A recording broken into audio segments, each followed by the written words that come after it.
Hey everyone, welcome to biology eighties.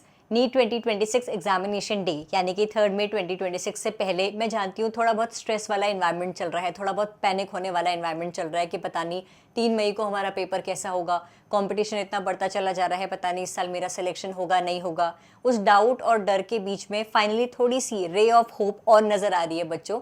NMC की official website पर कुछ मिनट पहले ही एक गैजेट नोटिफिकेशन रिलीज भी है, जहां पर यह बताया गया है कि हमारे देश में मेडिकल फील्ड के रिलेटेड कुछ रूल्स को अपडेट करने की बात करी गई है, जिसकी वजह से हमारे देश में मेडिकल कॉलेजेस में एमबीबीएस सीट्स इंक्रीज होने के चांसेस बढ़ जाएंगे।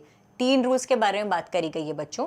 नंबर 1, 150 सीट्स की जो लिमिट है। आपको पता है कि हमारे देश में जो गवर्नमेंट मेडिकल कॉलेजेस हैं वहां पर एक कैप रखी गई है कि 150 एमबीबीएस स्टूडेंट्स के साथ ही एमबीबीएस कोर्स रन कराया जा सकता है। तो इस चीज को, इस कैप को, इस लिमिट को रिमूव करने की बात करी गई है। नंबर 1 रूल जिसपे अपडेट करने की बात हो रही है। Number 2, population based MBBS seats की जो लिमिट रखी गई है। क्या लिमिट रखी गई है कि अगर किसी स्टेट की पॉपुलेशन 10 लाख है तो हर 10 लाख पॉपुलेशन पर 100 एमबीबीएस सीट्स होंगी। अगर किसी स्टेट की पॉपुलेशन 20 लाख है तो वहां पर 200 एमबीबीएस सीट्स की ही कैप रखी जाएगी। इस कैप को भी हटाने की बात करी गई है बच्चों, यानी कि पॉपुलेशन बेस्ड एमबीबीएस सीट की लिमिट ना रखी जाए, इस रूल को भी अपडेट करने की बात करी गई है। नंबर 3, जिसका डायरेक्ट कनेक्शन हमारे एमबीबीएस सीट्स इंक्रीज होने से रिलेटेड तो नहीं है, बट क्योंकि ये मेडिकल फील्ड से रिलेटेड रूल है तो इसीलिए आप लोगों को बता रही हूँ।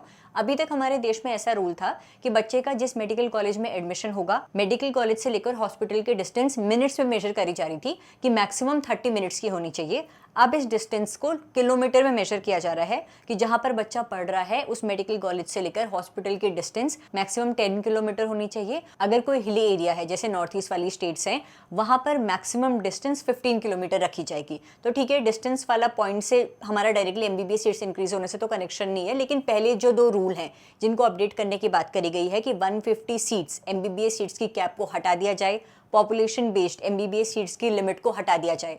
अगर इस नोटिफिकेशन में रिलीज हुए इन दोनों रूल्स को अपडेट करना इसी साल इंप्लीमेंट हो जाता है तो इस साल काफी मेडिकल कॉलेजेस 150 से ज्यादा स्ट्रेंथ के साथ रन करेंगे, यानी कि हमारे देश में बहुत सारी एमबीबीएस सीट्स इंक्रीज होने के चांसेस हैं।